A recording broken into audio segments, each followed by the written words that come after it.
आगामी विधानसभा चुनाव की आहट के साथ ही सियासी हलचल भी तेज हो गई है। बीजेपी और कांग्रेस दोनों ही दल अपने अपने वोट बैंक को साधने में जुटे हैं। इसी क्रम में कांग्रेस ने वोट चोर गद्दी छोड़ नारे के साथ राज्य भर में हस्ताक्षर अभियान छेड़ दिया है।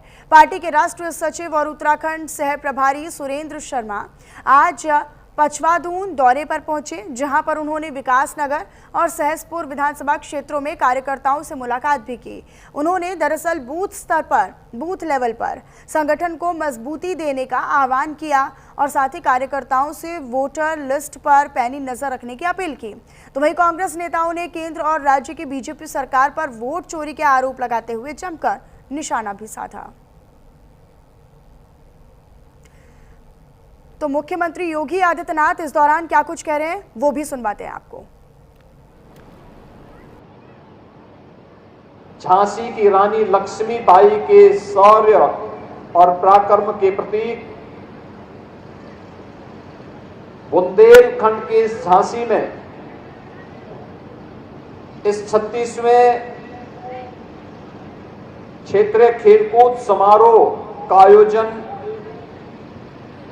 यहां पर किया है और आज इसके समापन समारोह में मुझे आपके बीच में आने का अवसर प्राप्त हुआ।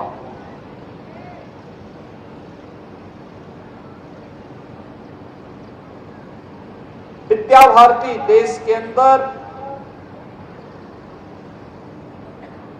भारत की परंपरा, भारत की संस्कृति के प्रति मूल्यों और आदर्शों का भाव पैदा करने वाली, राष्ट्रीयता के भाव को जागरण करने वाली देश की अग्रणी संस्था है।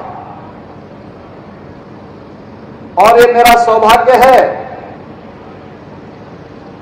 कि आज देश भर में औपचारिक और अनौपचारिक शिक्षा के जो 25,000 से अधिक केंद्र विद्या भारती अखिल भारतीय शिक्षा संस्थान के अंतर्गत संचालित है,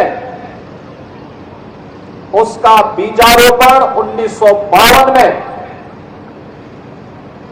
बाबा गोरखनाथ की पावन धरा गोरखपुर में राष्ट्र ऋषि नानाजी देशमुख के द्वारा प्रारंभ हुआ था, जिसके प्रथम छात्र के रूप में श्री देवेंद्र सिंह जी को अभी हम लोगों ने कुछ देर पहले इस मंच पर सम्मान भी दिया। और ये आपका सौभाग्य है कि भारत और भारतीयता के प्रति समर्पित, भारत के राष्ट्रीय मूल्यों और आदर्शों के प्रति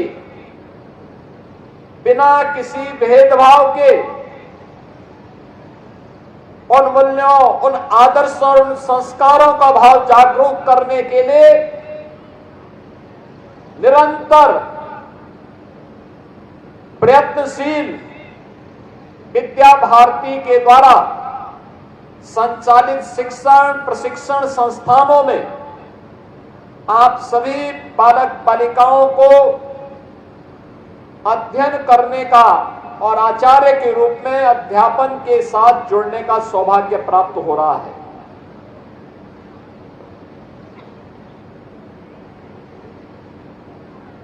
विद्या भारती समूह ने देश के अंदर,